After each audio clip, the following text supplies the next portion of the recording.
Welcome everybody to Changing of the Hip Hop Guards podcast. I'm your host, Journalist Sincere. That's my partner, Uncle E. And today we are joined by a few legends in their own right. We're going to get into their back history and work our way up to what they got going on in 2022. We have Randy and Henry Charlemagne. Thank you so much for joining us tonight. Yes, sir. Also, for having us, man. Thank you for having us. I appreciate it. Also, this episode is sponsored by the Cricket Club brand, which we will talk about momentarily. Oh, no doubt. all right. Dope. If you guys could take us back a little bit, I know you're kind of unsung heroes, but you definitely deserve your flowers. Take us back for those who may not know to where you guys were born and raised. Good, born and raised. You want to take it or you want me to take it? Go ahead. All right. Born and raised on the island of St. Lucia, West Indies, in between Jamaica and Barbados. We're West Indian guys, and we came up into New York about 1976, and it was an immediate culture shock because I think when we came it was snow, right, Rand? Yeah, that was the first time we saw snow in our life. Yeah, we saw snow. It was crazy, you know what I mean? It was a little hectic out there. And it wasn't a little snow either. It was like mountains of snow. Yeah, it was a snowstorm. For my life, I was like, what is this? That's what I basically remember about that. But Rand, you can take it from there. Yeah, we had the cheap snorkel coats on, the little snorkels from Alexander's and Third Avenue joints. No, yeah, only New Yorkers will know that. Yeah. So it was exciting, but scary at at the same time. Coming to a new country, you were born in a warm climate, and you're like, where am I? You know what I'm saying? Like, it's just a new. It was just scary to see. Right. What ages were you guys about this time? I was 11. Yeah, I was about 9, 10 going on 10, 9 going on 10. Oh yeah. So that's definitely a shock to the. Absolutely, it was definitely a shock to the system, man. Right. One time, just see snow like immediately, not even know what it was.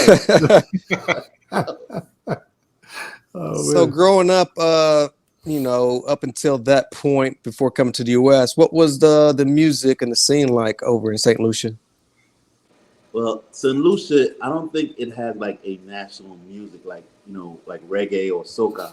So it's like always like a blend of everything, and they have their own music called quadrille, which is not like popular, but it's just the native music. You get what I'm saying? Mm-hmm. To the island. But we mainly had a hybrid of all kinds of music. Like we'd have some reggae, we'd have some soca, you know what I mean? That kind of thing. Like Mighty Sparrow, the names of what's the other name?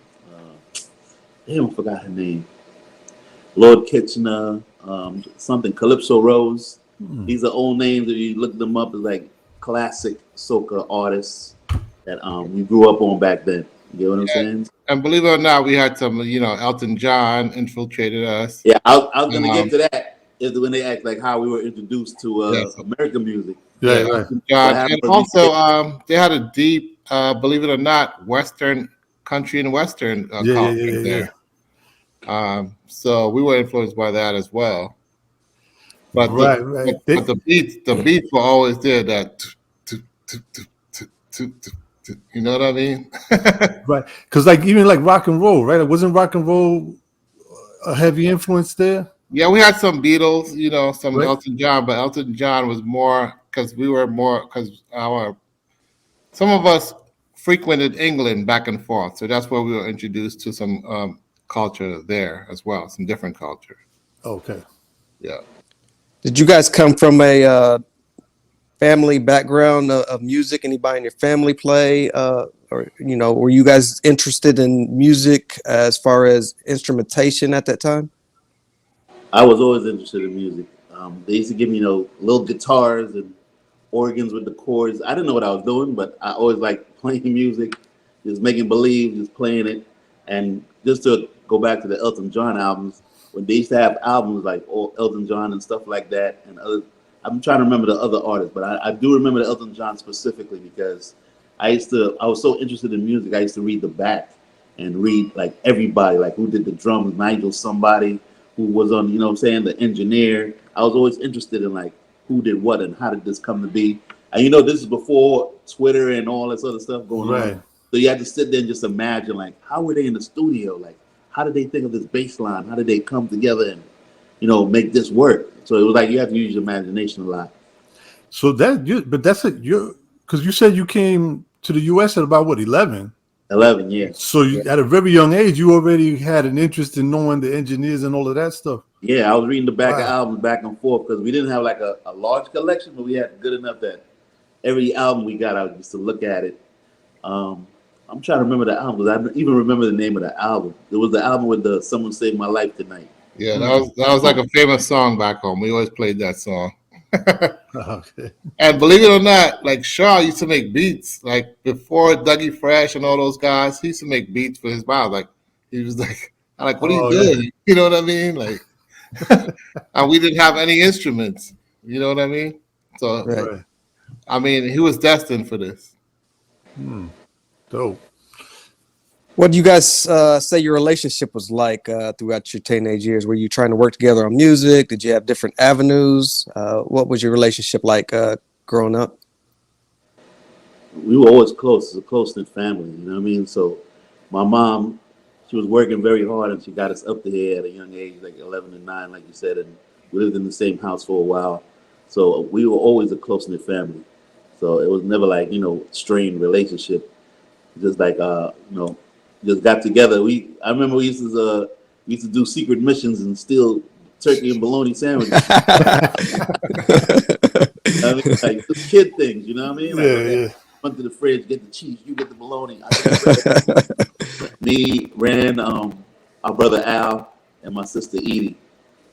Yeah. So grew up in the Bronx, New York. We ended up in the Bronx. I think what's the first spot? We were in Soundview, Commonwealth Avenue. Yeah. We were in Soundview, so we got introduced to hip hop very early.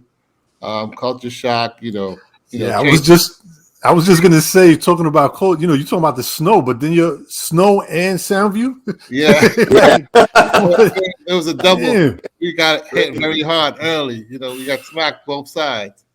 So we were between Rosedale Projects and Soundview Projects.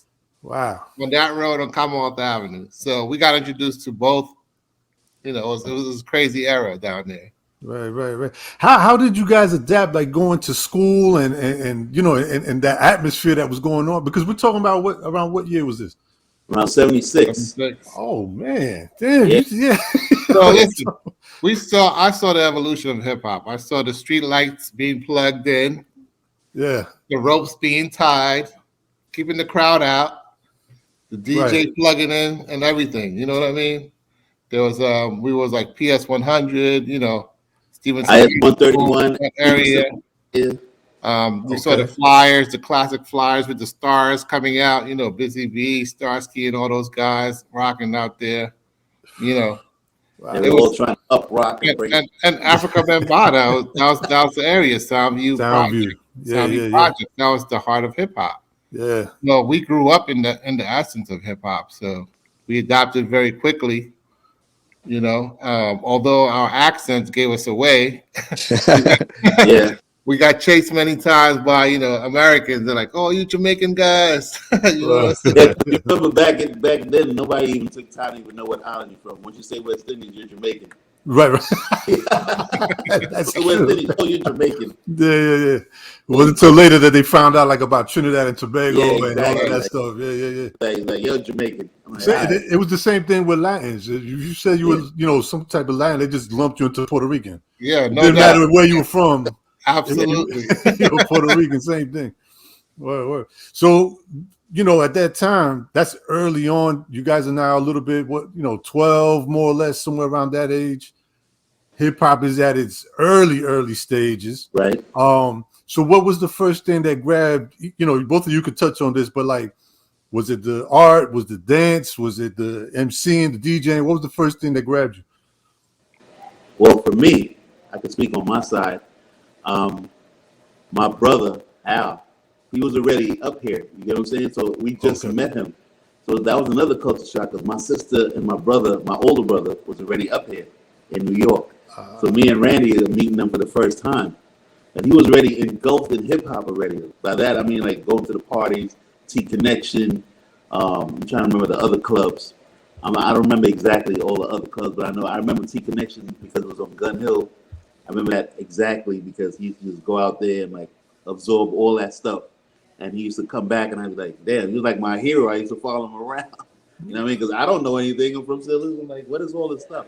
Right. But I do remember, I'll tell you when I immediately knew this is what I wanted to do. It was, I think when I went to Eastern Parkway one time. Mm-hmm. And then, because Eastern Parkway is where, you know, the West Indian Day Parade and all of that. So it was just a matter of time we went there. But then I took a liking. I was looking on the side and it was like, you know what, have the brownstones. Somebody was actually DJing in the front. You know what I mean? And then they were cutting up You Treat Me Right.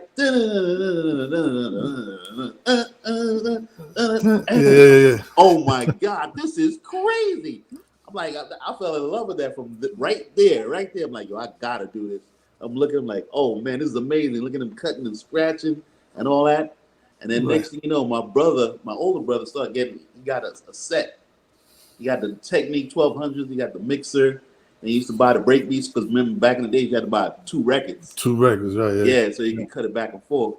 And what eventually ended up happening, you know, back then, I'm still chubby. I was a cherubic kid, so, you know, I wasn't really chasing the women like that. And my brother was like, you know, a fly dude. You know what I mean? He had the Pumas, the suede Pumas. He had the Lees. He had, you know what I'm saying?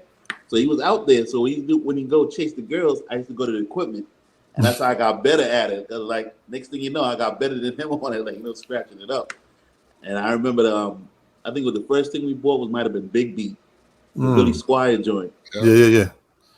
Dope. So basically, DJing, that's what did it for you. That's what did it for me first. You know what I mean? Okay. Then I looked, and then because you know that MCing was an evolution. Right. Was just there just to help the DJ at first. Mm-hmm. Then they started rapping, like, you know, poetry and saying other stuff, because basically they were just there to hype up the DJ. Yes, y'all, you don't stop DJ. Yeah, that's whatever. That's when he bought that echo chamber. Yeah. I love the echo chamber. That was my shit. Yes, y'all. That was crazy. Man. What about Randy, man? What was it for you? Well, basically, it's more on the dancing part. I was fascinated by the dancing, by the clothing. And you can write too. He wrote. Yeah, and I used to write. I used to tag up a little bit, you know. Oh, okay. Yeah, on the low. I was intrigued by just the art, the clothing, and the dancing. That's what moved me. So like the fat laces, you know, the mock necks, you know, the pants that they used to wear, how we used to like cut the leads, how we had the lead jeans, you know what I mean? So it was all input together, you know what I mean? Yeah, let me ask you, man, do you remember this might have been Walkers? This might have been more around the 80s though. Early 80s. You remember that when we would buy pants, the bottom of it, you know, this is like when bell bottoms were kind of faded out. But sometimes you would go to the store and buy pants that the bottom was a little bit too wide. You used to fold it and flip the cuff to make it like straight leg. Yeah. All right. If you were rapping with rubber bands. I was about to say, that too. Before you rapping with rubber bands. Breakers did that so it won't get in the way, right? Right. Right. That's dope. So okay, cool. So The leads with the permanent crease. You remember with that? the permanent crease. Sometimes they had the pinstripe leads and I had those too. I was ill. I had the pinstripe leads with the pinstripe Nikes. How about that? Okay. Yo, y'all remember that? Then we're about to get into fat. You remember the two-tone pants? They had like the gray in the front and the blue in the back. Overlaps. They had the stripe on the side. I had those too, buddy. What about the shark skin? Shark skin is dope. Shark skin pants. Oh man. This is the mock neck test. Good times, man. Those were good times. Kids probably look at that now and think we were crazy, but No. So what were you guys doing around this time to get your name out there? Dues paid, events. What were you guys doing as far as getting your name known? I mean, at that time, we were just doing it just for fun, like just to entertain ourselves. It was never like like, you know what, let me do this to get out there. We just like, you know what, if I'm doing this and I'm any good, eventually, you know, something might pop, but I'm not looking at it as that, at least for right now. You know what I'm saying? Before we eventually got into the business. Right. But at first, it was just for entertainment, just to be like, you know, I'm Flash, I'm Grand Wizard Theater, or I'm just cutting it up, I'm doing my thing. You know Right. what I mean? That's the way I looked at it. Yeah, Just to be like, we weren't looking for any monetary gain at the time. We were just enjoying the culture and just, you know, playing around, fiddling with it, you know. Right. It's not until we moved into like the Northeast Bronx and Baychester where, you know, things kind of twisted. That's where it took that turn.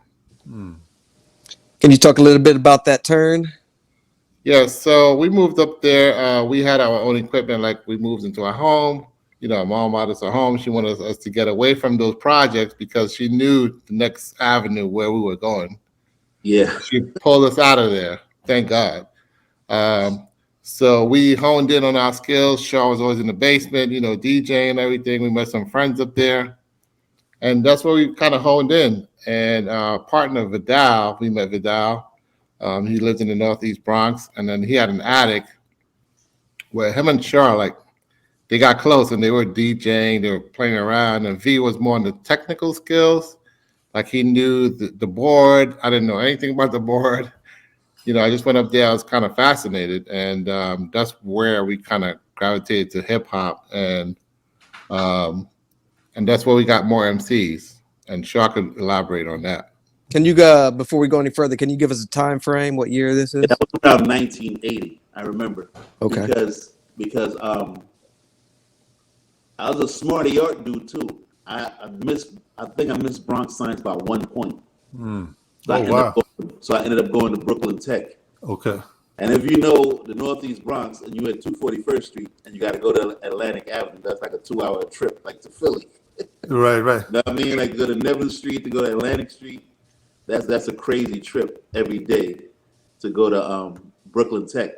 And the funny thing, like I didn't want to be an architect. I didn't want to do that stuff, but I just because you remember there's 3 specialized schools. It was Stuyvesant, Bronx Science, and Brooklyn. Yeah, so we moved there in 1980, and I don't want to skip over that because we were like one of the first blacks on the block. And that's how that happened. Because like we didn't have any friends on that area, and then they used to even have the poles like go back to Africa because you know it was like a white neighborhood. They even took down the basketball courts because they didn't want us to play basketball, and you know in their area. So what happened was that we had to venture out to find friends. My mother was a nurse, and she worked with a fellow nurse, like a male nurse dude, and it ends up being Vidal's father. You know what I mean? Okay. And he's from Guyana, so the West Indian thing clicked. Then plus again, like I said, it's a majorly white area at this time before the white flight when black people started buying houses. So we ended up having to walk up like I think it was like 6 to 8 blocks to go up there and meet people. So me and Vidal formed a friendship. And so he saw my interest in music, so we ended up buying a 4-track. If you know what a 4-track machine is, like that's when you had a cassette. And the cassette, what a 4-track does, it takes both sides, and then it you record on all four of the faders. It use both sides of the cassette. So we're using it, and then next thing you know, I'm looking at it. Yo, Joy, give me Black guy. give me a minute, Joy. Yeah. So It's all right. what happened is so we're playing the 4-track, and what happened with the 4-track, it starts turning backwards. I'm like, we broke the machine because we didn't know nothing about it. You know what I mean? Vidal's the technical guy, and I'm just the creative because I didn't like to read books or manuals.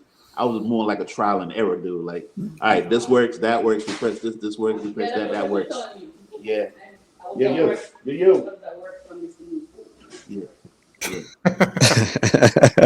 It's all right. It's all right. Yeah. We'll fix it up. Yeah. So it was like I said, I thought the machine was broken, and he was the technical guy. So eventually, he would what would happen is that he would read the manuals, and then he would show me, how to do it. Okay. You know what I'm saying? Like I'm never the guy that gets the equipment and reads the manual. Yeah. It's like, oh, you know how to do it? Show me. Then I'm good. Then let's go. Let's make it happen. So that's how that ended up happening. And then I think eventually Rand could maybe add on from there is that we started like taking it a little more serious. And I remember my first beat. I remember this though, because we eventually had a 4-track, but we didn't have a sampler yet, right? So what I used to do, there was the beat. I'm trying to remember the Grover Washington beat, the How Many MCs beat. Okay. Right? We had a record player and we had the 4-track. No sampler yet. So you know what I used to do? I had to pause tape it for 3 minutes and get it on time. And you know, if you know about cassettes, one mistake. And you got to do the whole shit over. Yeah. That was crazy. So like Wow. So we did that. So rappers can come rap on it. Eventually we're looking, let's just start it and just see what happens. Now, who did you? I mean, at that time, who were you looking at as far as like inspiration or anything when it came to making beats? See, the thing is, I don't know if those guys was around yet because I didn't get introduced to like Pete Rock and Premier and all of them until later. Like, I didn't know that. I don't think I knew they existed at the time. You know what I'm saying? So what you were doing is strictly just listening and listening to like all the Cool Crush tapes. You know what I mean? Fantastic Romantic 5. Just listening to them and what they're cutting up and what they're doing and put it in my head like how would I mix this? How would I make this happen? Because DJing is just to me it's easy to transition from DJ to producer. That's basically what you're doing. You're blending. Right. You know what I'm saying? So let's say you get a jazz record, you blend it with the beat, the break beat, and that's how you make beats. But now it's different. You could chop up, which is so much better when I learned to chop. I love chopping up, so that way it's not the same sounding thing. You get what I'm saying? But I think that's the when I first started producing was basically just some looping on cassette, and I'm like, there got to be an easier way. I can't do this for every beat. You know what I mean? Yeah, but Char, remember guys used to make pause tapes. Remember those pause tapes? Yeah. So like pause. That's what I used to do. I used to do that for like, I mean, not that I was trying to, make beats or anything, but there would be certain songs that I like. Curtis Blow. There was a few Curtis Blow that I remember. I used to like certain parts of it, and I used to want to hear that part longer. So I used to record it, stop it, and I used to use the remember on the receiver like the tape deck. You had the tape deck, and then you had that counter. Yeah, your little like 3 numbers. So I used to like look and see like, okay, when it hits 3, that's when it cuts off. Right. And I used to try to wait for that 3 to come and stop it, and then you were more technical than me because I just listened to the beat. Yeah. Okay, I got it. Yeah, but the reason why I'm bringing that up too, what I found so dope years and years later is that nobody taught me how to do that. It was just, I'm like, I love that part in that Curtis Blow song. And it was just so short. And I used to take all the parts that I liked and record it and extend it just so that I could let it play. Right. But like nobody taught, that's why I asked you who was your first influence, because from what it sounds is like you were just hearing something and creating. I think if you ask me, we were more creative back then because we didn't have nothing. Because right now you see a lot of producers, they just drop and paste. When I first saw that, I was amazed. I'm like, oh, so you just drop the beat in, you drop the melody in, and that's how you make a beat? I'm like, I'm here like going like this. It's crazy. Yeah. But I'm saying, just to go back, rewind back to what we're talking about, is like, we were more creative then. We had to find ways to do things, you know what I mean? And then another thing is, we didn't have communication, like how we're talking now. I couldn't call you, like, yo, how do you do that? You just have to figure it out for yourself. Like, all right. Pause. All right, this is not working. Let me try something else. You know what I mean? So another thing was to record. You used to record the DJ set, and hopefully you get everything on time, and then that's the way you extend it as well. Right. Yeah. Real quick before we continue on, I just wanted to. Were you guys, either one of you or both of you, ever part of any type of, like crew? Like you would say you were DJing, you were doing grab or writing. Any crews or anything like that you were down with? That you would know, but we did have a crew. Around the way we were the Devastating Four Okay.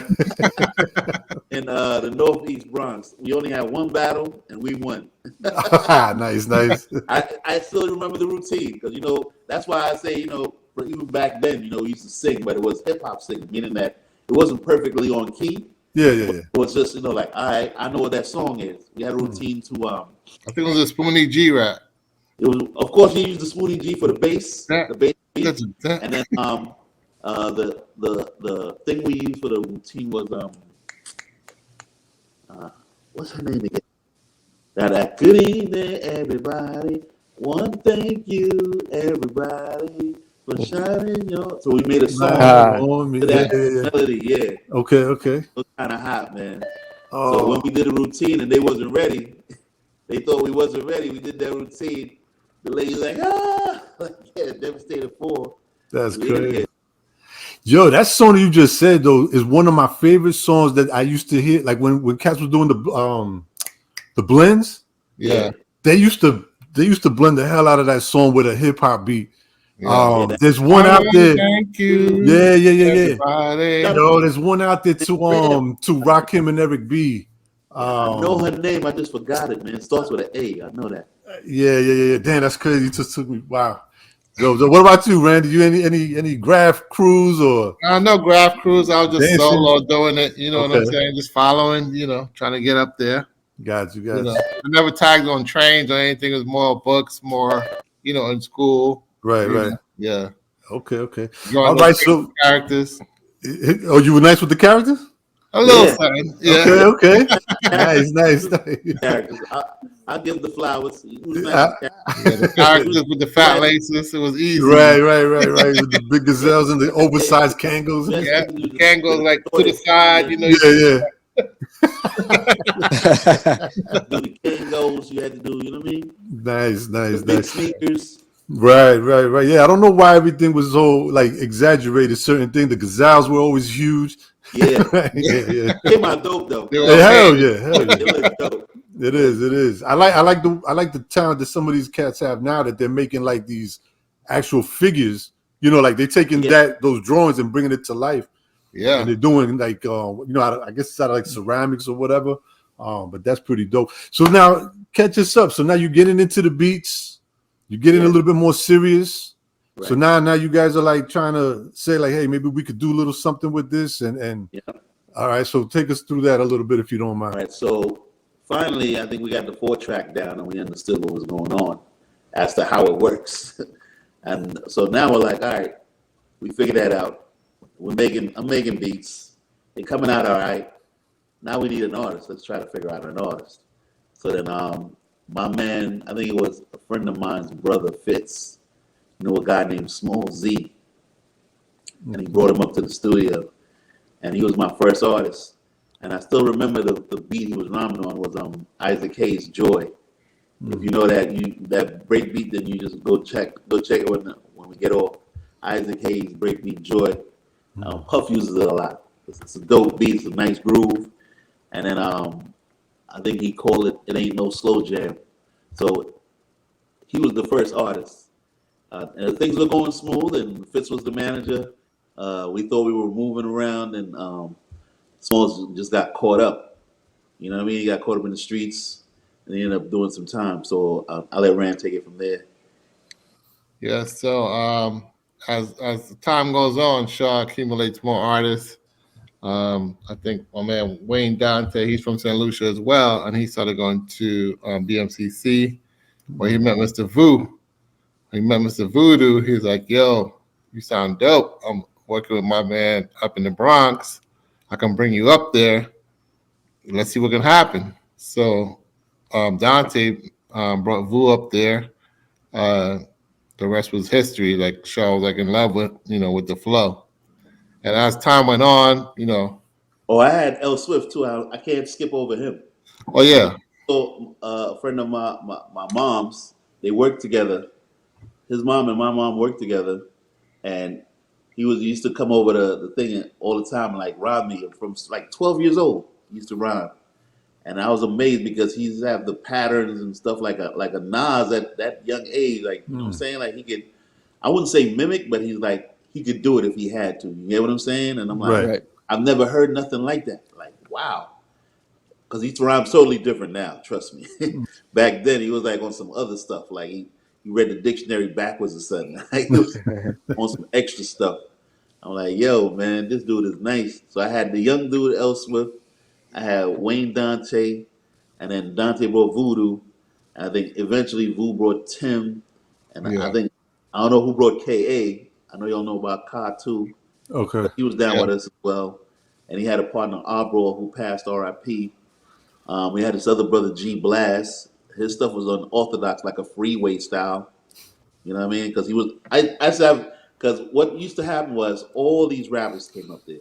And I used to have to give them beats and have to record them, and they'd have to go home, you know, with a song. So that it was like a factory.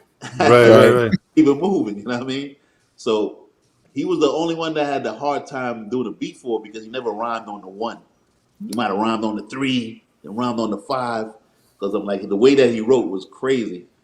Up to now, I don't think nobody ever caught up. Like, because Freeway would be, because the way Freeway rhymes, I figured him out. He would be like the first line, then the second two lines rhyme, but the last line rhymed with the first line. Right, right, You right, get what I'm right. saying? Okay. Yeah, yeah, yeah. So he Right. was crazy like that. Like, I went to the store, saw a dog, ate the frog, saw the hog. See what I'm saying? Like, he was like a sailor. Gotcha. That's now, how now, rhyming. now, is Fortress Records in full swing at this time? Not No, yet. not yet. Yeah. Well, like Shaw said, it was a kind of a factory, right?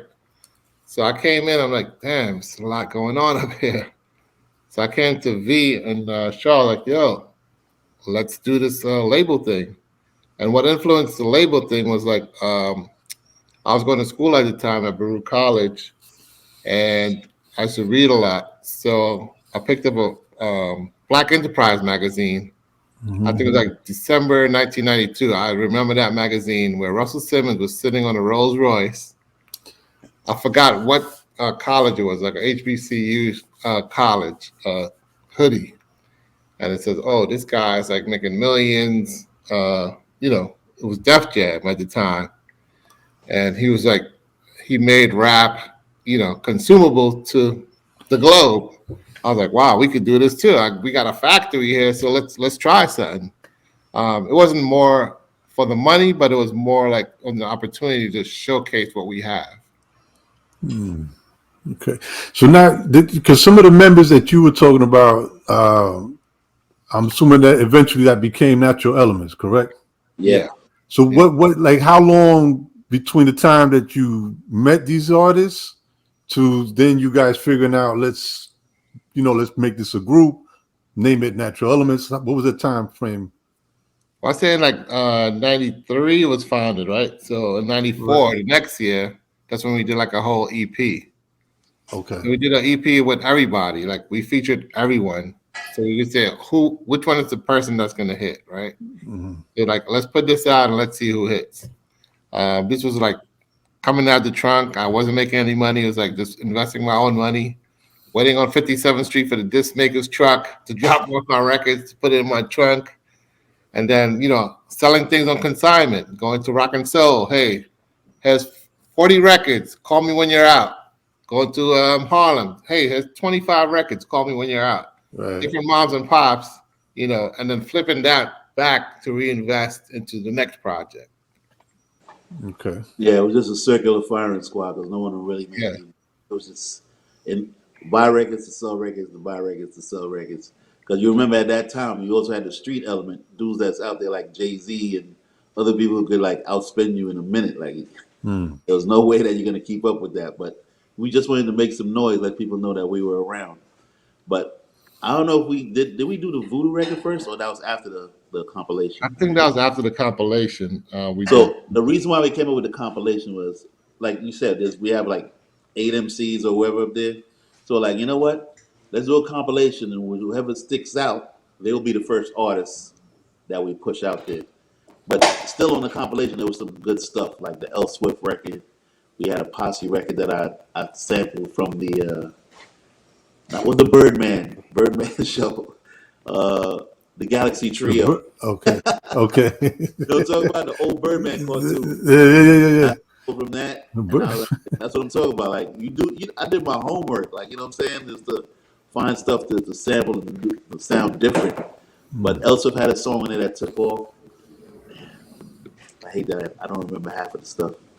But his record was very strong on there, and even I had a record on there. I had a solo record on there. Obviously, he didn't do what he was supposed to do. But I was rhyming totally different. You know what I mean? So it was a different type of thing. What gave you guys the insight to say, you know what, let's find artists to rhyme over the beats that I'm making, as opposed to saying, let me shop these beats to, you know, artists that are out there making music already? Well, that came later. I think we were more like intending for ourselves to, to take off first. Before I didn't even know nothing about beat selling or nothing like that. Okay. I was just like, let's make these beats. People seem to like them.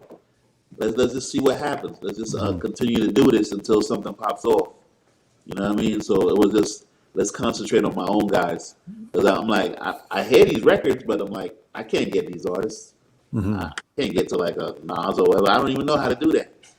So that's before like kind of manager or anybody. I mean, at the time we had talent there. There was a lot of talent. So I was like, let's do this label thing. Let's get it out. This is our platform, our own platform where we can control things. And move forward. Plus, it took a certain amount of ego too. I have to put that in there. There's some ego. It can't be an artist without ego. True. Ego. Like, I'm better than this dude. Come on, my guy's better. He can out-rhyme Nas. He out-rhyme this dude. He can do this. Mr. Voodoo's super nice. I know that. Put my money on him. Let's go. Who we got? We got Swigger. We got L Swift. He's the young dude. He can kill anybody. Right. Oh man, like nobody's doing nothing like this. Like we got this, man. This is nothing. You know what I mean? We had the faith enough to do it, right? Just for the public to catch up. You know what I mean? And see, like, But as you know, there's other things that we didn't know at the time. All this payola and other stuff that's going on that we don't know nothing about.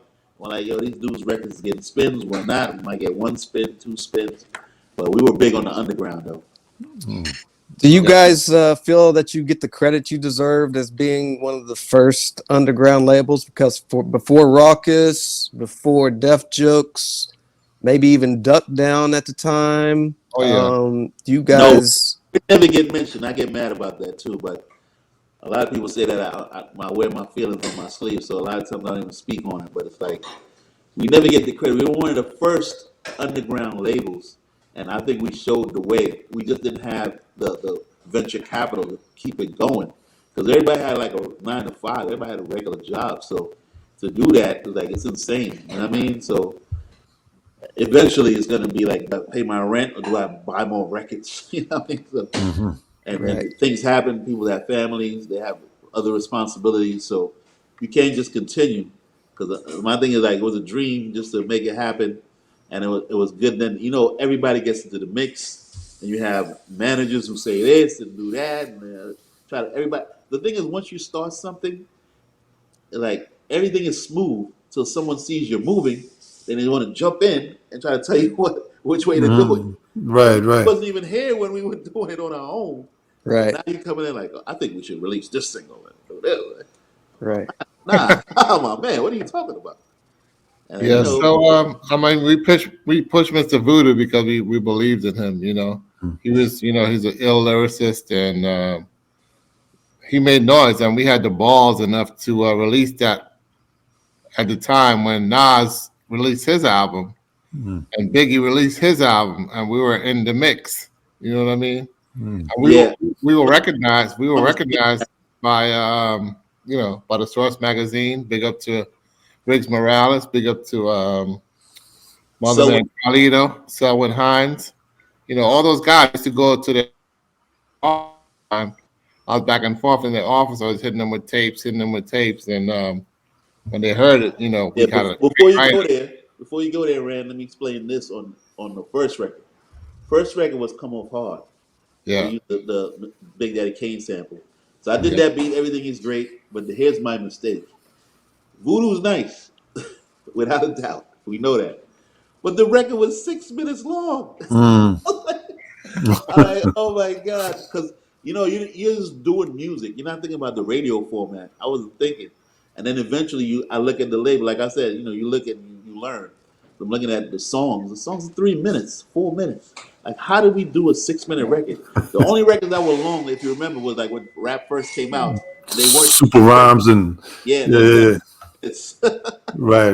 like 20-minute records. I mean, like, oh my god, this record will never finish. You just put the record on. But then eventually, the breakout was Lyrical Tactics, and that's Right. what Sources aired. Right. And Rand takes all the credit for that because he deserves it. He was the one in charge talking to those guys. And I guess, talent speaks for itself, you know what I mean? He doesn't have to you interview Mr. Voodoo, you know who he is. Right. So let Like, me ask you for itself. guys, Yeah. how did you guys feel when he got the Unsigned Hype and Hip Hop Quotable in the same magazine? I don't think any other artist has ever done that. Yeah, I think it was unbelievable because we did it on a small scale. You know what I mean? We pushed it ourselves. There was no machine behind us. Like there was no, We felt other validated. label. There's no other label helping us. We did the work. It was work. It wasn't Instagram. It wasn't pushing. We had to go. We had to literally walk, take the train to these places. Put actual records in DJ's hands. So it was actually footwork. Right. Yeah, for me, it was validation because you can just do art for yourself all day, but for somebody to hear it and respect it, that's a big deal. Because Right. oh snap, they really fuck with this shit. Oh, the beat and the rhymes, and they're like, yo, this is crazy. And like you said, to be a label at Fortress, like we're the first underground label. I don't care what, Absolutely. if not first, one of the first to Right. ever do it. So it was crazy because it's like all these accolades and like we're doing it, and we know what we did it with. So to see that, it was amazing, man. It was a good feeling to just be like, finally, somebody Yeah. Right. sees what we're doing. Somebody sees us. Right. Being in the Source magazine, that's like the biggest platform throughout the 90s that you could possibly be in. So you guys get Hip Hop Quotable, Unsigned Hype. How are things changing? Are labels coming at you? Bidding wars? What's going on at Fortress Records during this time? It was more of a bidding war. It's more of people coming in and having some influence over artists and hey, you can do better, whatever. Like they didn't see our worth. You know what I mean? Like I think Fortress was a platform that could have taken off, but as influence comes in, you know what I mean, and like kind of scrambles our wave, things happen. But respectfully, I didn't have any paperwork. Truthfully, it was just a handshake deal. Back then it wasn't, no paperwork on that. That was my fault.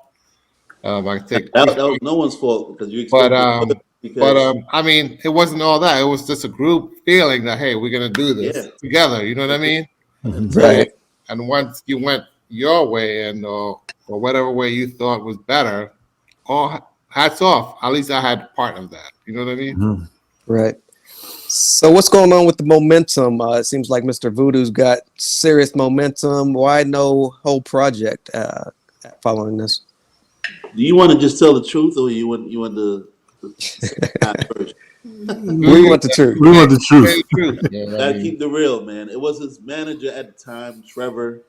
He came in and we had Hemlock ready to go, and then he said no. Def Jam wants to sign him, and that's what I mean when you say outside influence comes in. Once you get something popping, people forget that I was there from the door. I believe in Mr. Voodoo before anybody else. We said that he was gonna, destined to win. We put out the first single. We got the source. We did all that, but now here he comes. Yeah, I'm his manager now. So Def Jam is interested and this person interested. I'm like, yo, we were all scheduled to release Hemlock. This is his takeoff right here. This is the record that's gonna do it.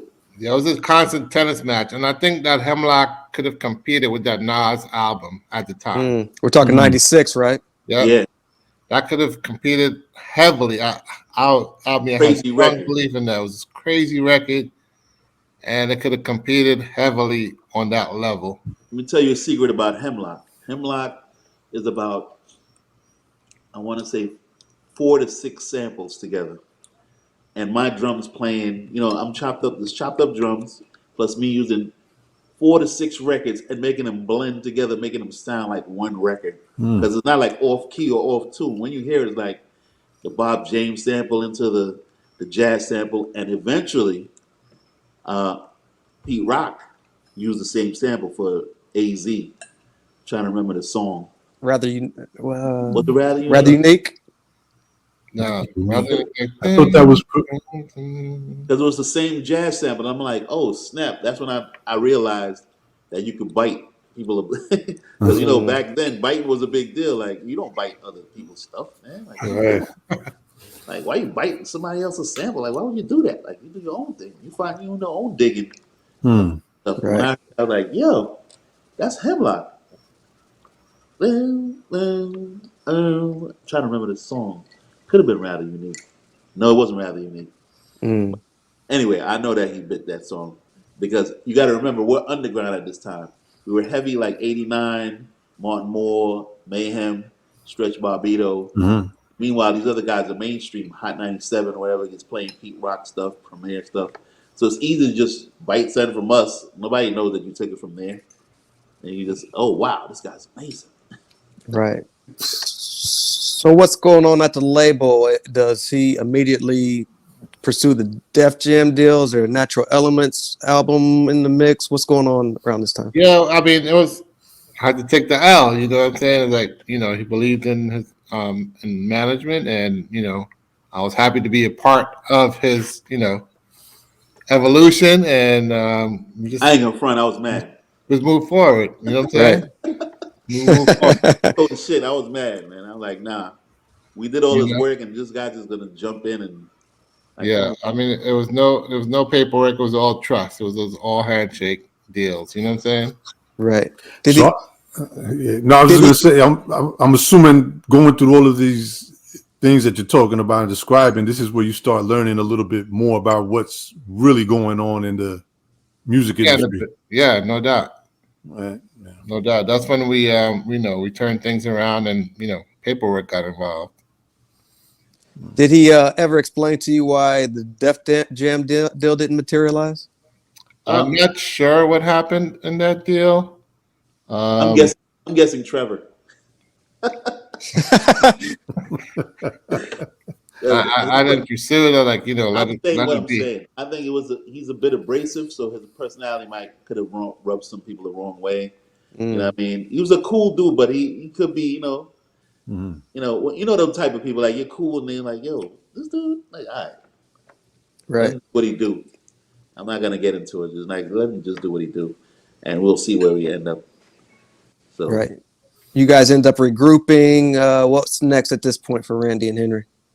Well, for me, what's funny about me is that I just sit around and I'm not only the music dude. I like to write, as far as like language arts and always thinking. My brain is always like on 100, 500 miles an hour. So I come around and come up with names and all kinds of nonsense. So I'm like, yo, every time I come up with a group, because just to go back for a second, when we first started the crew back in the day, we were the Ski Force 5. I came up with that name, Ski Force 5, because everybody was skiing. Later on, I found skiing was cocaine. Right, I didn't know that either. Know that. I was ski back then. I had no idea. I thought it was just a cool, like, it was a cool name. So skiing, he's ran skiing, whatever. So we were Ski Force 5. Then we were Devastating 4. So when we came up, we were Fortress Records. And I'm like, how dope would it be? Don't ask me how I came up with this. To have a group called Black Force and then Black Force 26 and the Natural Elements. Right? That's how I came up with it. Black Force 26 and Natural. Don't ask me why. So I'm like, so when I thought about it, I had to laugh because I'm like, let me get this straight. I'm gonna have 26 dudes and then another and the Natural Elements on the side. Like, what crew is this? It's gonna be like 30 dudes in this crew. Like, this is crazy. Like, so eventually, as you can Wu-Tang Time 4. That Black Force 26 went to the wayside, and we just stayed with Natural Elements, and that name kind of stuck. And it wasn't like a group at first; it was just us. You know what I mean? It's the collective. We were Natural Elements. So, what point do you start shopping beats to major label artists? Am I skipping anything, or is this about the No, moment where you're? I think like during the time, it Well, was like, we put out some more records during after that. You know what I mean? I think we put out the L Swift record, How It's Going Down. It was yeah, more of a popular sample. What sample did we use? I came back to let you know. You know, yeah. so it was more on the, when everybody was using those popular samples, we put It was that. around the puff time. Yeah, So let's try our hand at it, but not do it with the shakers and the bells. You know what right. I'm saying? Just So we put that out, and that hit a little bit. That got Al some notoriety. and the B side was crazier. Was it Check the Style? Yeah, Hey, I use the Ramsey Lewis, R.I.P. Ramsey Lewis. yeah, Uh, the Ramsey Lewis, Sun Goddess, so that hey, oh, ba, ba, hey, oh. Mm-hmm. Mhm. And that was about Right. like 5 samples too. That joint was crazy. Check the and, Sean, Style. and also, Sean, you forgot about that Dolo deal you guys did with Al, you, Vu, What? with The deal? Oh, that's what stretching them. That doesn't happen until later. okay, That when they did the Natural Elements deal. Yeah, that was them. I don't remember having anything to do with that. These guys just they just move. They move how they move. yeah. Right. And they did a Dante Ross deal as well. Well, that's Oh, later. That's later. Okay. Yeah, so we got But a going back Babito to and the a beats, Dante Ross you deals mentioned those later. beats. So what happened is that I think there was a lull. When everybody started departing the nest, so I got to look for other things to do. You get what I'm saying? So while these guys are doing their own thing, I'm like, I caught the air of somebody, and somebody referred me to D Dot, Okay. who heard my beats, and then back then my output rate was crazy because it was already a factory. Remember, I had like 9 MCs I gotta come up with whatever. So my beats was like my beat tapes were like maybe 33 beats, 40 beats per each tape. You know Wow. what I mean? Like this is shop beats to be like. So he eventually heard that, and he heard my sound, and that's when I really started shopping beats. People started believing in me, and I used to take those meetings, and that's how I end up. I used to work at Morgan Stanley, and what I used to do was use their stuff to do my stuff. So all the lawyer contracts, I used to make the copies on their copier, and then I used to go to meetings during my lunchtime, and then from there I'd go to the studio at night to do the beats. So when I come to work the next morning, I'm at the desk sleeping. So they eventually had to fire me and I couldn't even be mad because I've never been fired. You know what I mean? So I couldn't be mad because I'm there using all their equipment, their phones was my office. I'm using their copier. I'm using their law office, like main office. Yeah, Yeah, those are make it the happen. yeah. So, but it lasted for a good amount of time, enough for me to do what I had to do, and that's where it went. But I think my first major record, if I remember correctly, was the CNN stuff. Because remember, we used to go up to Martin Moore all the time, and those guys right. used to freestyle up there. The entire crew, Ka, Dante, G Blast, L Swift, Mr. Vu, to go up there all the time and freestyle. But what made us dope was I used to bring up the beat tapes, so they didn't have to use the underground beats. I used to just play the beat tapes, like set them up like maybe 2 to 3 minutes each. And as soon as it finished, another beat starts, and they started rhyming. You know what I mean? So when they did that, one time I remember they were rhyming, but Method Man was up there, Mm. and Method Man ended up rhyming on one of my beats. Oh, I nice. was like, yeah, I could see. You know what I'm saying? That's when the pictures started coming in. Like, Okay. oh, I could really do this. This is popping. And I remember he was going off the top too. So I remember when I still have the copy of it. And then I think he asked Mayhem, like, who made this beat here? Charlemagne. He's like, yo, Charlemagne is a nigga over here. I was Uh-huh. like, oh my God, it gets buck. Wow, this fucking beat is banging. I was like, oh, Oh, nice. made it. Nice. You said you still have that? Yeah, I have that. I have that. Yeah, Oh man, that's You I can have play that. that in the background. uh, Yeah, that joint is crazy, man. I couldn't believe it. I was like, wow. to really do this. So I don't know if we like kind of skipping around. You say you one of your beats or whatever reached D-Dot.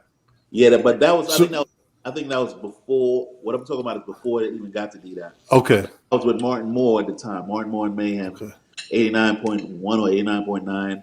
And Yeah. then, like I said, I was making beats up there. So eventually, when he got CNN and Shabazz the Disciple, I just sent him there too, okay, like a remix or something. all right. The first person he reached out to was me because he knew that I had beats. And he heard the beats every day. I mean, like we did promos for like Stretch and what was the other underground shows? J Smooth. Yeah. Underground Railroad. Underground Rail. Wow, yeah. We just Barbito, Stretch and Barbito, 89.9. I think maybe we did about 5 promos. And promos was for the shows, just to mention the shows and the times and all that. But it was to original beats. So that's what made it dope. Like it wasn't beats like, like they rhymed to a Tribe Called Quest beat, and then it was like I made the beat and they just rhymed and like over it, and it was like, okay, this is a dope promo. So Very we did dope. that first. That's where that came in, and I think Okay. eventually it led to the CNN project. He signed CNN because Martin Moore was down with Penalty and Neil Levine over there. And when they signed CNN, I was like one of the first people he got into the studio or told me, what they were working on, and if I could, bring some beats and see what happens with that. How did that go? That was good, man. They were hungry. I thought Nori was amazing because I never heard nothing like that. You know what I mean? Like old Nori.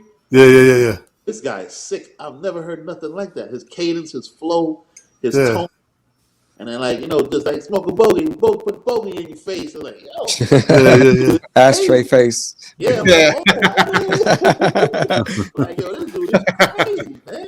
Because it's like more like how can I put it? Like what's the name of that with Vince Vaughn and the other dude Owen Wilson, Wedding Crashes. It was like Yeah. one's the straight man, which is Capone, and the other guy's like the funny dude, like Nori, but Nori was more animated, not necessarily funny, but his style was so like unorthodox. I was like, yo, I love this shit. This is crazy.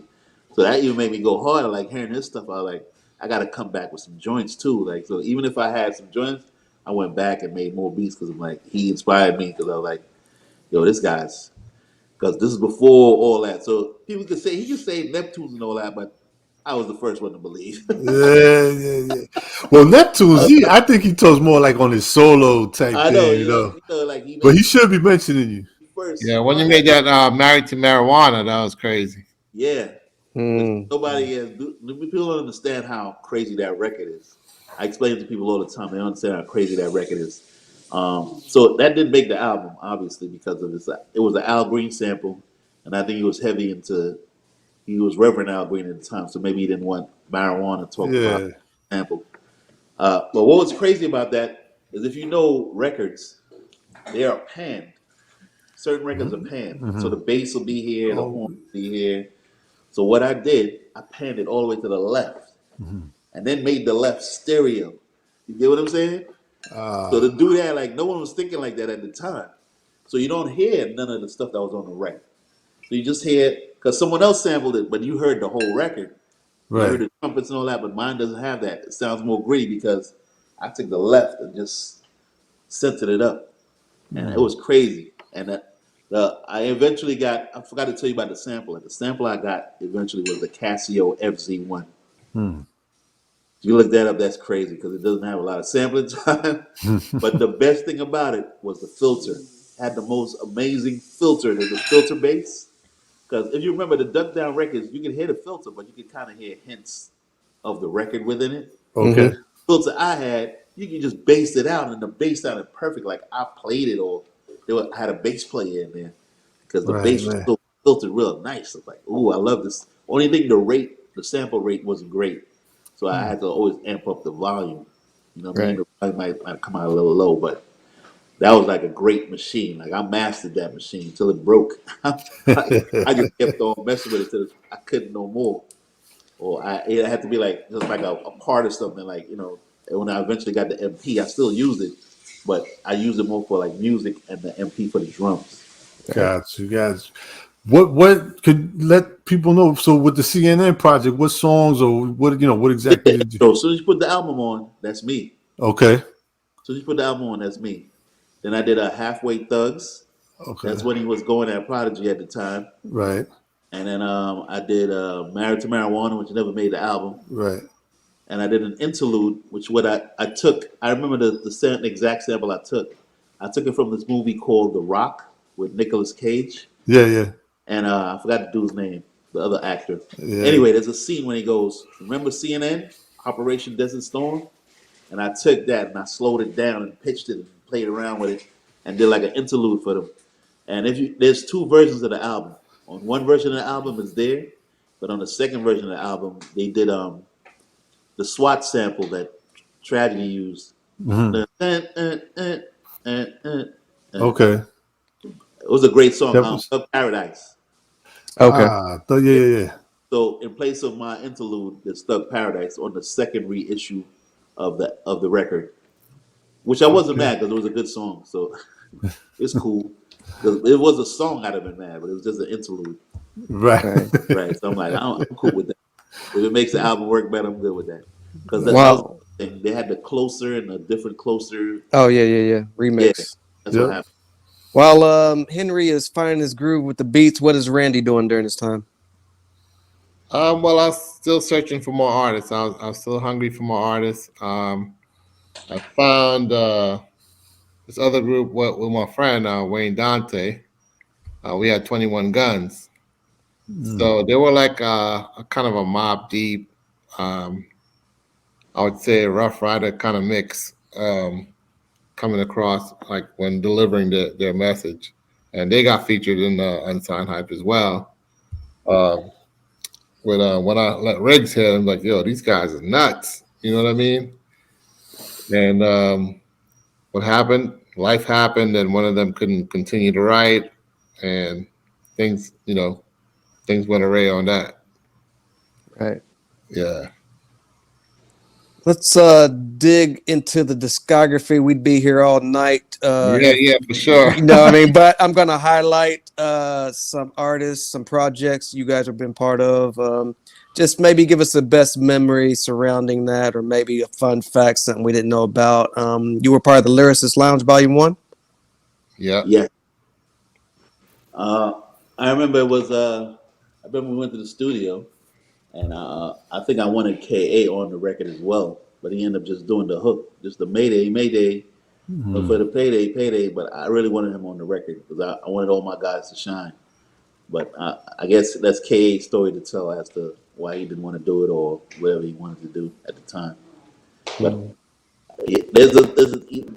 I saw an interview where he said that he thought he was whack, or you know what I mean. Like I never thought he was whack, never. Yeah, I Kyle was like a little ahead of his time. He was more humble, you know what I'm saying? He wanted other people to shine other than himself. Ah, And Yeah. I think he was a dope artist from the door.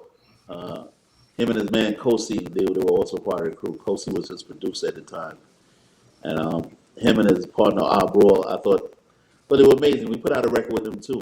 Night Breed, Yeah. 2 Roads Out the Ghetto, Bring the Ruckus, I think something like that. I'm trying to remember the name of the record. Yeah, but I Yeah. remember that. I think Black- we put out records with him.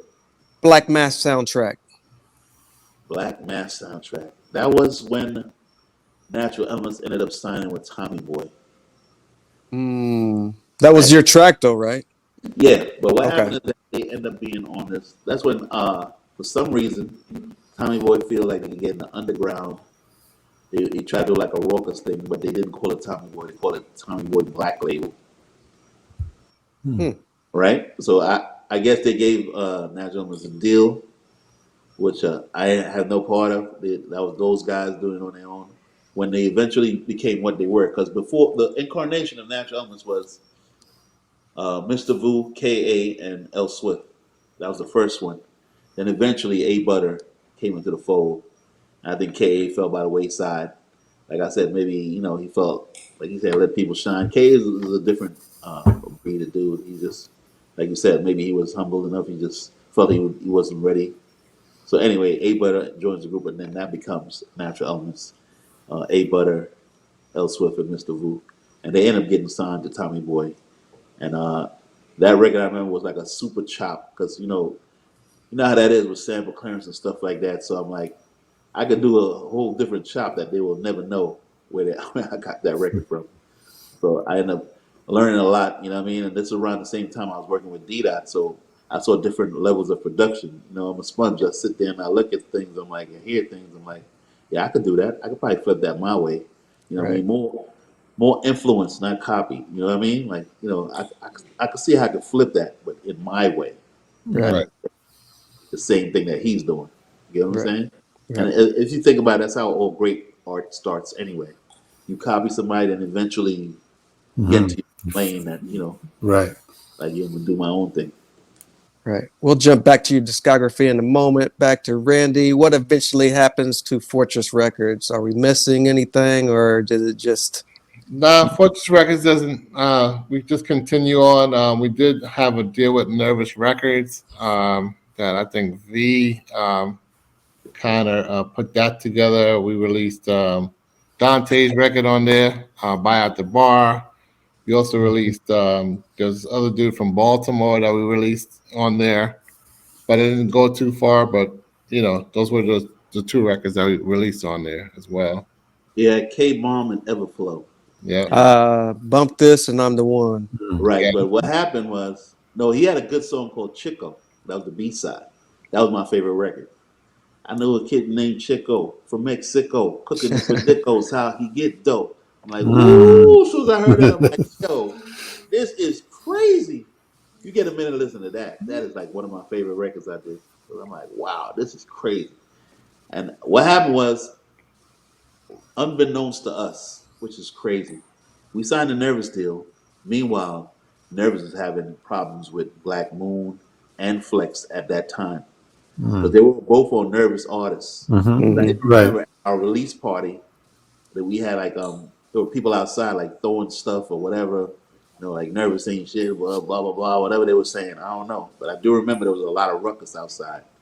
And I'm Yeah. like, that's another reason why the stuff didn't take off because Flex is not gonna play that. He's having problems with Nervous records, so he's not gonna play a Nervous record. Right. Right. And then, you know, Black Moon's having a problem with them. They feeling they're not getting their money. Flex is having a problem with them. So I'm like, in my mind, I'm like, what did we do something like did we do something wrong my side with these guys? But by the time that happened, it was too late. We were already in it and we were all together. Like we felt the project. I remember we went all around. We did a crazy campaign. But someone just hit me on the gram too and showed me that they still have the cassette. But we went all over. I remember we went to DC. We went all over with the Yeah, we cassettes. did a crazy campaign with that, but you know, yeah, Nervous had something that we didn't know about. That's what I'm saying. Unbeknownst to us, Mm. they had problems within the industry, and that stopped all the momentum we had. And the thing is, like, they didn't tell us either. Like, you know, if I'm doing good business with you, I'll be like, listen, I'm gonna sign you sincere, but guess what? Right now, there's some stuff going on. Right.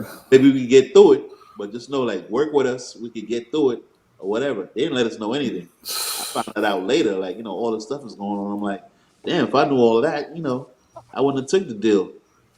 But it Right. was a little crazy. So it was shoestring budget anyway. Mm. Right. But Yeah, we made it work. That was our niche, like finding give us a little bit, we'll turn it into a lot. Turn water into wine, turn lemon into lemonades. You know what I mean? Right. Right. So You that's how it talked went. to, you talked about meeting D Dot later on. Is this Yeah, how you landed on Notorious's Big's album as well as Black Rob? yeah. I met D Dot, and I think that was around the same time because I remember when I did sign to management with D Dot was I told him that I'm still doing my own thing, like with Natural Elements, and I think Natural Elements was ready on Tommy Boy, and that's why I wanted to do the Nervous deal. I'm like, yeah, I'll sign with you, but I still wanted the option to do my own thing because I already had that K Bomb and Everflow stuff, which I thought was gonna blow. Like I said, unbeknownst to me. Mm. So I'm like, I'll sign with you with the beats, but I still want to do my own thing. So that's how that ended up happening. And I'm trying to remember the first thing I did with Dita. I don't remember the exact first thing, but I know we did Jermaine Dupri. I'd had a single on Tracy Lee's second album, which Mm. never got out. And I had another song with Tracy Lee and another girl who was part of Desert Rose. Desert Rose was Lady May and Mashonda. Mm. Mashonda, who was Swizz's first wife. Yeah. Yeah. Yeah. Yeah. Yeah. Right. So she was singing, and Lady May was the rapper. Lady May Okay. went on go do solo stuff later on. But it was a song with Lady May and Tracy Lee called "I Heard That." That song goes hard, man. Because Tracy Lee is underrated. You know what I mean? Like, Oh yeah, for he's sure. just a rapper. You know what I mean? Like he doesn't come with the trappings, the extra gold, and all that stuff. So people don't give him the credit to me. Like he's just super dope, man. If you hear his bars, it's like one of the best, man. Mm.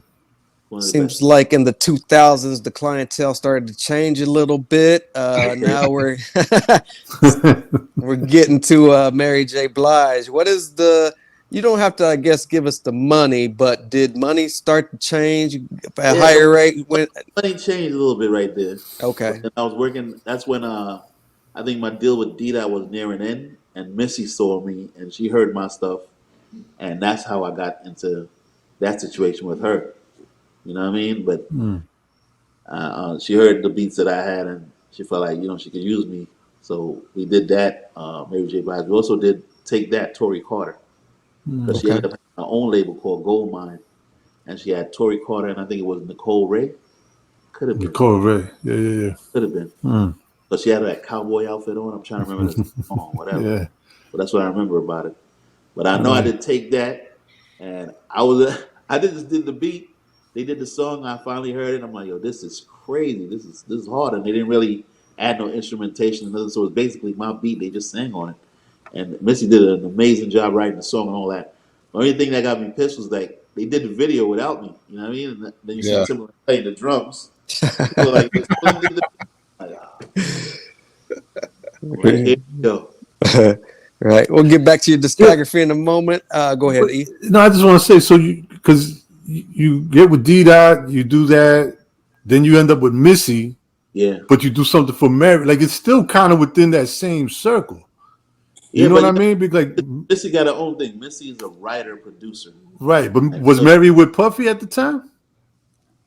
I think she was just She was still with either him, yeah. still with him or just coming off. 'Cause Right. if you remember, there was the No More Drama album. Mm-hmm. I don't know if Puff did a lot of stuff on that. It was more Okay. like Jimmy Jam, Terry Lewis. Right. I don't remember who else, but it was how that goes. That's the big budget. Yeah. Jimmy Jam and the big names. Mm-hmm. So just to be associated with that was a good look. Well, that's why I'm asking, because I'm just wondering now. Are you even in a higher demand? Like, are people really starting to reach out to you even more now? Well, I'm trying to remember exactly how that was, but I'm sure I was in demand at the time. Yeah, Things for are sure. moving, you know what I mean? So it's like people are reaching out. The only thing is that I want to say that I was kind of stubborn in the fact that I always wanted my credit, and it always seems to strike the industry the wrong way when you fight for your credit and you fight for your to be noticed, because the big people are already in there, so they want you to be an underling. I'm not Right. good at that. You know what I mean? I Yeah. work together, I'll collab. If you're at the head of the project, I could be the side dude, no problem. You get what I'm saying? But once we know our positions, I'll play my position. If you are taking the lead of that, take the lead, no problem. But what you're not gonna do is try to belittle me like I'm not. You know what I'm saying? Like, nah, I'm part of this. Like, like half of those songs I'm never in the studio. Mm. You know what I mean? Like D-Dot did the song with Jermaine Dupri. I just heard it when it was finished. I'm like, yo, why can't I be in the session? Like, I wanted to hear that. I wanted to see that happen. And what ended up happening was D-Dot as the mad rapper, Jermaine Dupri, and DMX was on that record. So I have a song with DMX. I never even met the guy. You know what I'm saying? That's what I mean. Right. I was like, That's why I'm asking you, because like Sincere said when we first started, which I mean, unsung heroes and this and that or whatever. And we had like self-service on here, Yeah. you know what I mean? And he was talking a lot about similar to what you're saying, it's like yeah, because I don't want to call it ghost producing because I did get, nah. but it's more like, co-producer or, what I mean, that type of thing. Yeah. But, I did it, and I'm not complaining about it. You get what I'm saying? That's the difference. I right. got these deals, but I knew what I was getting into. But I knew that if I get like Sincere was saying, if I get to a higher caliber artist, Mhm. I would just then increase my demand. Right. And I could keep going, and eventually they'll be like, "Yo, you can do it," because I've been the beat maker and I've been the producer. Mhm. And people always talk about like that's how crazy different that is. It's not that different, man. Mm-mm. You made the beat. If an artist knows what he's doing, then you don't have to do much. But if you want to be a producer, and you bring the beat and the artist doesn't have a hook, you might come up with a hook, or you might tell them do it over 50 times so you can get the thing right. I produced R&B where I told an R&B person do it 37 times because that note wasn't right. Because I'm like, I can't sing it, but I know what I hear, and it's right. So I Right, can right. do both. So like I said, that's why I said, yo, I can play my role. If you want me to be beat maker on this project, no problem. But Right. just could I be invited to the session? Could I be there? That's exactly what I'm trying to like. Even when we had him on, it still kind of puzzles me as to what The only thing I could come up with, and maybe you can tell me if this is somewhat accurate or not, is that unfortunately in the industry, there's just like a little tight Yeah, knit circle of certain ones that are in, and if absolutely. you're not in that circle, it's like they want to use what you have, Right. but you know, Right. Yeah, you're not in am- here. You're not invited to the brunch. is that kind of what it is then? I believe that's what it is to me because I can't. I mean, if you don't play ball or you don't, certain prices, if your prices are too high or what I mean, there's certain things that you see. Mhm. I even remember when I was in one of the sessions, and they kicked me out of the session, and this is my beat, but you kicking me out of the session? Oh wow. It was Yeah, that's crazy. I crazy. couldn't believe it, man. That's crazy. Like I said, But this is. I had to Go ahead. disrespect it. You know what I mean? It's their session, so I'm like, all right. Right. Although no matter how mad or pissed I was, I always kept it professional. Right. Like I said, this is the early 2000s. Randy, what kind of business ventures are you exploring at this time?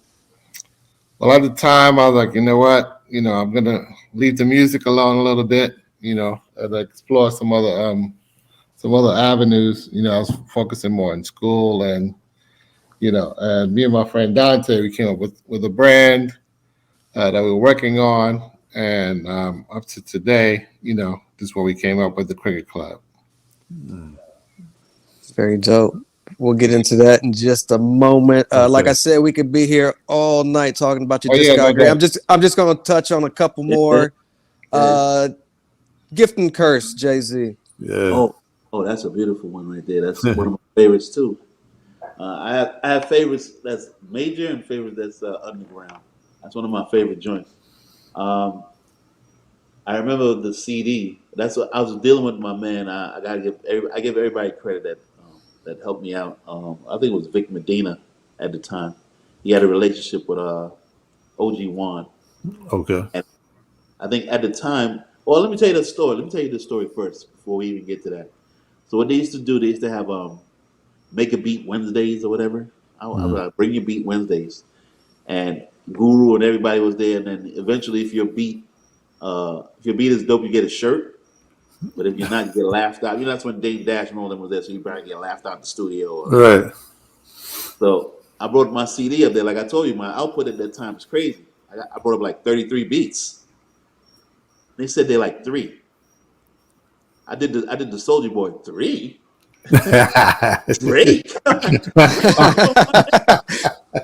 This is 33 Excuse beats. me. You like three? I said, you know what? Let me hear what you're working with. So that's when Kanye and Justice in the studio. You know what I mean? All the time. So I heard the beats that they were doing. I said, all right, cool. I'll be back. I took it as motivation. I didn't take it as, I didn't take it as any kind of way because, I could have took it, like I said, three. Yeah, yeah, yeah. People were like, yo, you crazy? You know who I am? So what happened was I came back and then what I did that was dope, which everybody's doing now. I used to take samples of movies and other stuff and even Jay speaking and like make a whole CD, a whole presentation of beats for Jay Z. So I did that, and I think that's how. What was that beat that was on there eventually? That song with him and R. Kelly, "The Power to P." Mm. Mm. On the best Yeah. of both worlds. Mm-hmm. That's how that song came to be. Wow. Now, fast forward, my motivation's there. They know me now, but I know how these people work. You just speak when spoken to. Because you say something stupid, you get laughed out in the studio, or they snap on you, whatever. So I just kept myself mysterious. I just went up there, shut up, and just absorbed everything. Just like whatever. So what happened was this time, I think Bleak was working on this album, and the Blueprint 2 was the first beat on that album. I mean, on my CD at that time. So I went up to the studio with Vic, and what happened was Bleak wasn't there, but Jay was there. Oh wow. So he put in the CD. That's the first beat on there. And then next thing you know, Jay starts doing this thing. You know that thing, that Rain Man thing. And he goes, "Give me that." That's how it happened. The next time I heard it, I heard the lyrics on it. I was like, "Holy shit, this is crazy." Nice. Bleak got mad. I was just gonna say that could have been Bleak's song. Yeah. I'm sorry, man. I'm glad it was Jay's song. Yeah. Now that samples everywhere. Yeah. Yeah. Sorry, baby. You went on to produce for Dipset, Cameron, Talib Kweli, Mano, others. Catch us up on what you're currently working on in 2022. Well, not like I had a dry spell. It's like you said, life happens and things happen. So I ended up starting DJing for a while. DJ at one of the most famous clubs in the BX, Sin City. Oh wow. Okay. Down for a minute. But on the side, I was still making music, but obviously my output is not the same. You get what I'm saying? So I'm down in Georgia now, and I eventually got back into the game. So, I'm just out here.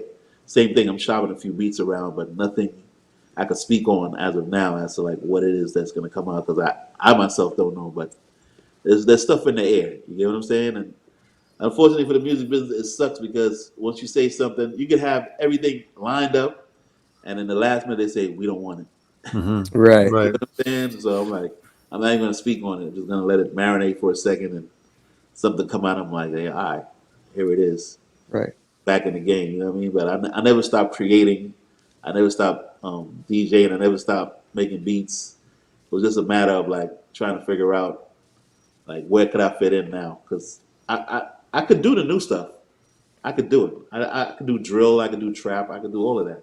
But that's not my thing. You know what I mean? Right.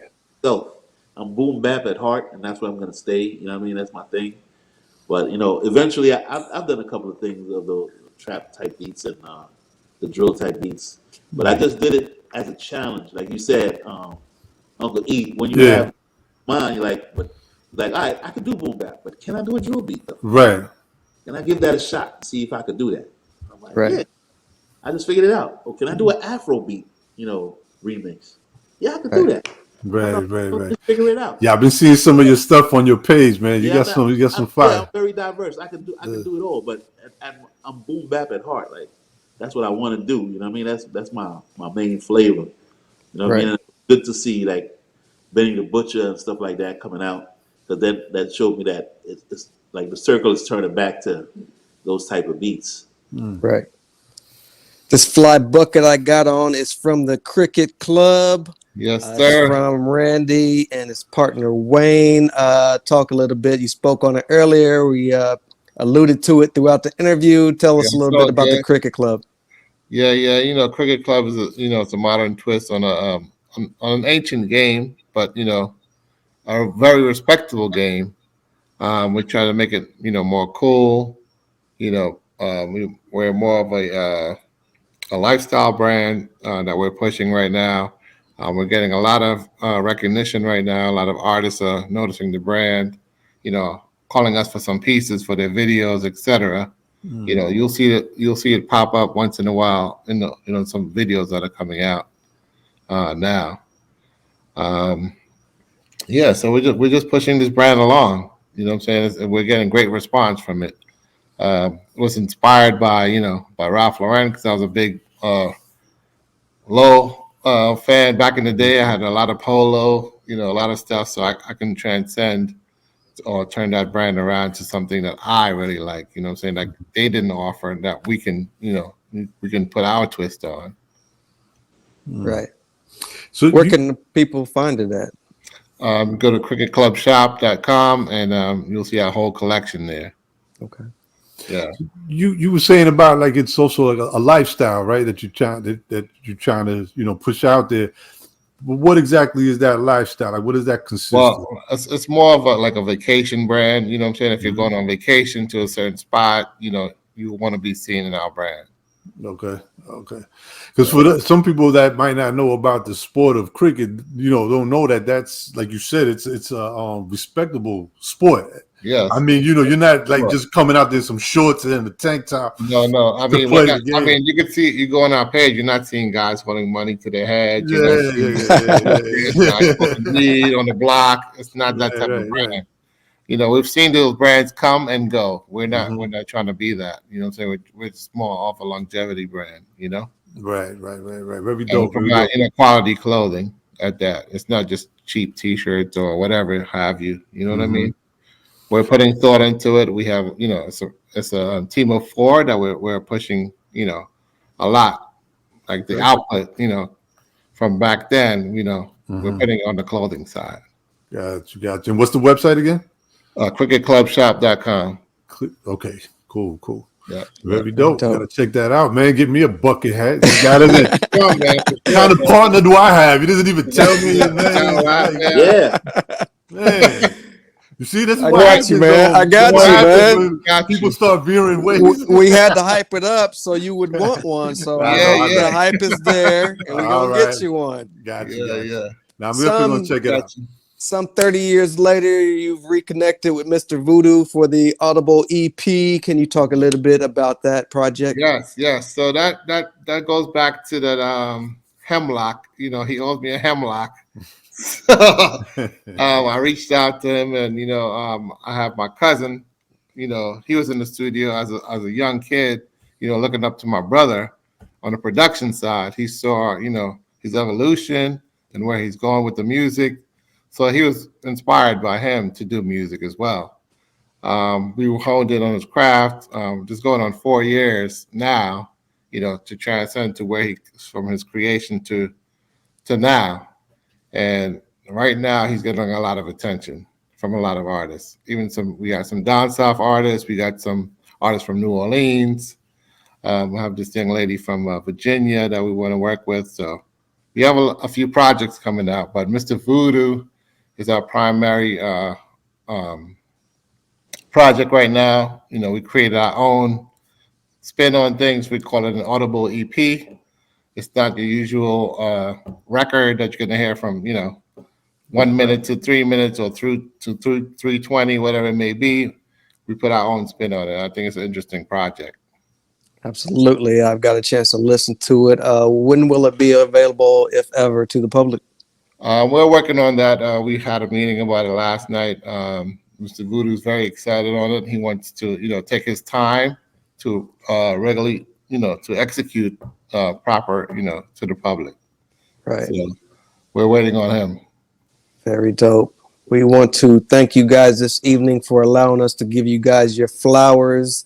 Thank you, man. I appreciate that a lot. Creating awareness to the general public who may not know your contributions to the culture, which, like I said, pretty much the first underground hip hop label that paved the way for these other underground labels that followed thereafter, whether it be Fondulum, Raucus, Def Jux, you name it. You guys laid the blueprint down. Before we get out of here, go ahead. What's that? The blueprint too, man. On the way. Before we get out of here, can you shout out you guys' social media where we can keep up with you guys moving forward? I'm right there. Real Charlemagne, baby. The real. Yeah, and you can find me at R Charlemagne or at the Cricket Club Shop. So. Well, listen, guys, man, it's been a pleasure. We thank you for joining us, man, and I'm glad to hear that both of you are still, moving out there and still trying to do things. Charlemagne, I'm glad that you're back inspired to make music and do beats and stuff like that, and try to get some more music out there. What got you? Was there a particular thing that inspired you to say, let me try and get back into this? Was there a particular moment, or? I just felt like, I didn't. It's just that to me it was like the same sound and stuff. It's just like I said, it just recently that I saw it like starting to turn around. Right. So I'm like, even before that, I was like, let me just still stay in my lane and do my thing. I'm not trying to mimic, some down south stuff.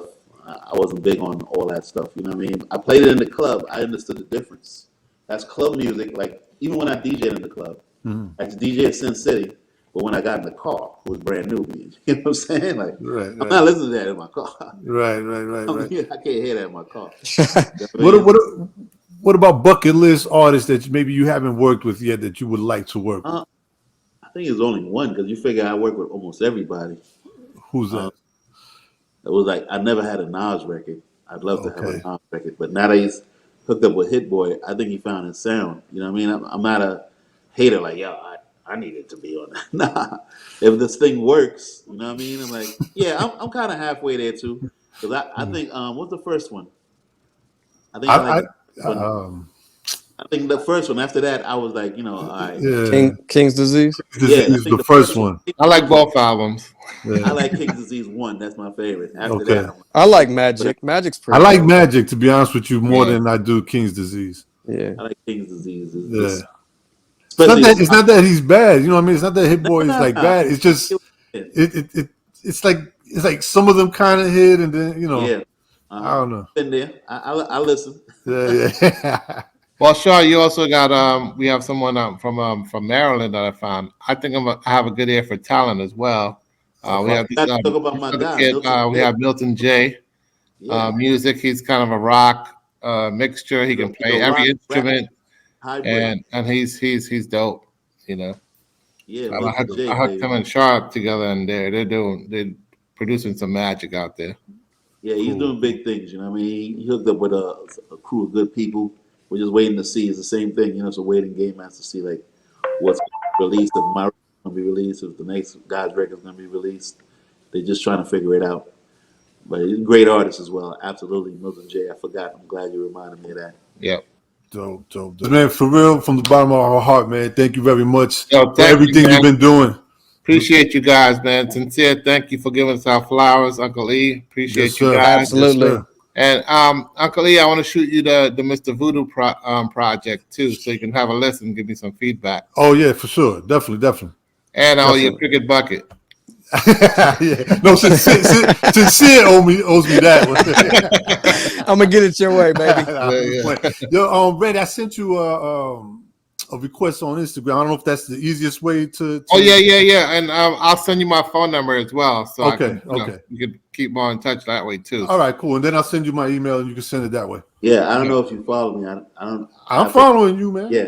I'm following you. Too big though for me, man. Nah, You got. never that. I'm joking, Never bro. that. Hey, and the I'm customer joking. service on this hat, man. I mean, it came speedy quick. So the customer service is incredible. And we try to do our best. We try to provide quality customer service, quality merchandise. Comfortable. Yeah, for We sure. got some more stuff coming out, man. You just don't know how many people say, I'm going to send you this, I'm going to give you that, and it don't come. So, Oh, no, man, it felt good when it showed up. Word, man. Like I've done a lot of handshake deals that I've learned from, and that's why. Right. Right. Appreciate you guys. Yeah. I already follow you, Sincere. What's your at, Uncle E? It's me, Uncle E. All right, I'm definitely. Yeah. Thank you, man. Appreciate it. Yeah. All right. You guys enjoy the rest of your night. All right, peace. You too, Thank you. guys. All right.